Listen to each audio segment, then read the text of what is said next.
ওয়ালাইকুম আসসালাম রহমতুল্লাহি ওয়া বারাকাতুহু। সম্মানিত ফজর আলী ভাই মক্কা থেকে জানতে চেয়েছেন যে আমরা শুকরিয়া কিভাবে আদায় করব। আলহামদুলিল্লাহ বলবো, তাতে কি শুকরিয়া আদায় হয়ে যাবে? আলহামদুলিল্লাহ রাব্বিল আলামিন ওয়া সালাতু ওয়াসসালামু আলা রাসূলিহিল কারীম, আম্মা বাদ। সম্মানিত ফজর আলী ভাই, আল্লাহ আপনাকে হেফাজত করুন, সুস্থ রাখুন। অত্যন্ত গুরুত্বপূর্ণ এই বিষয়ে জানা দরকার সবারই। আলহামদ এবং শুকুর, অর্থাৎ হামদ এবং শুকুর দুটাই আরবি শব্দ এবং দুটাই অর্থপূর্ণ, এবং এটার মধ্যে অনেক বিজ্ঞান লুকিয়ে আছে, ব্যাপক অর্থ লুকিয়ে আছে।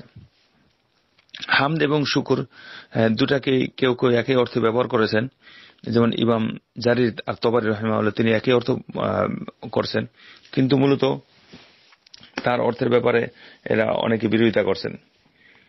যেমন শুকুরটা হইল কি ব্যাপক অর্থে, বিভিন্ন দিকে ব্যাপক অর্থে ব্যবহার হয়, আর হামদুরা কোনো সময় খাস অর্থে ব্যবহার হয়।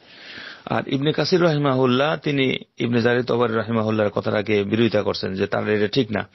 কারণ হামদ হইল, প্রশংসা হইল যে কোনো কিছু নিয়ামত পাইলে বা তখন হামদ সাধারণত মুখ দিয়ে বাহির হয়ে আসে। কোনো কিছু একটা নিয়ামত, কৃতজ্ঞতার প্রশ্ন হইলে বা বিষয় হইলে তখন হামদ বলে আলহামদুলিল্লাহ। আর শুকরিয়া হইল ব্যাপক অর্থে।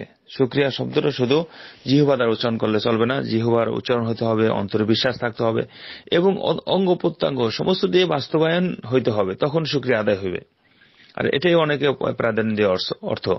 যেমন হামদ প্রশংসা, প্রশংসা কখন হয়? যেমন আপনি আল্লাহ নবী সাল্লাল্লাহু আলাইহি ওয়াসাল্লাম একটা হাদিসের দিকে তাকাইলে বুঝবেন যে আল্লাহ নবী সাল্লাল্লাহু আলাইহি ওয়াসাল্লাম বলেছেন, যখন বান্দা কোনো কিছু খেয়ে আলহামদুলিল্লাহ বলে, অর্থাৎ আল্লাহর প্রশংসা করে, আল্লাহ খুশি হয়ে যায়। এমনিভাবে কোনো কিছু পান করে আলহামদুলিল্লাহ বলে, আল্লাহ খুশি হয়ে যান।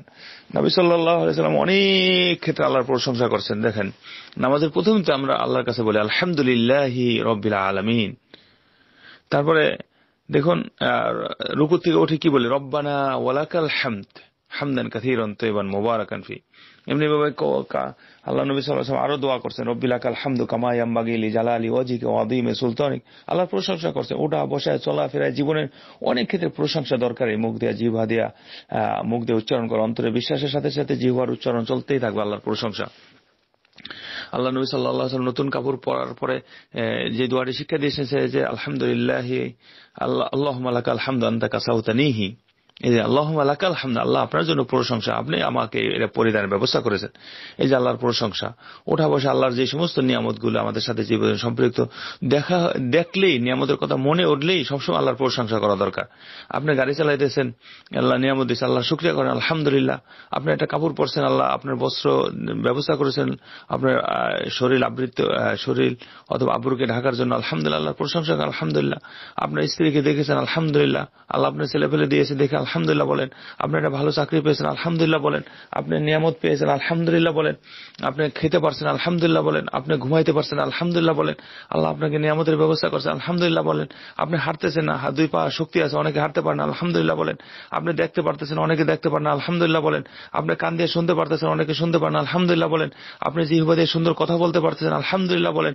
আপনাকে আল্লাহ কথা বলার শক্তি দিয়েছে, অনেকে কথা বলতে পারেন না, বোবা মানুষ, আপনি আলহামদুলিল্লাহ বলেন। আপনি এই যে যাবতীয় নিয়ামতের দেখার সাথে সাথে বা মনে আসার সাথে সাথে আলহামদুলিল্লাহ বলেন, নিয়ামত বেড়ে যাবে।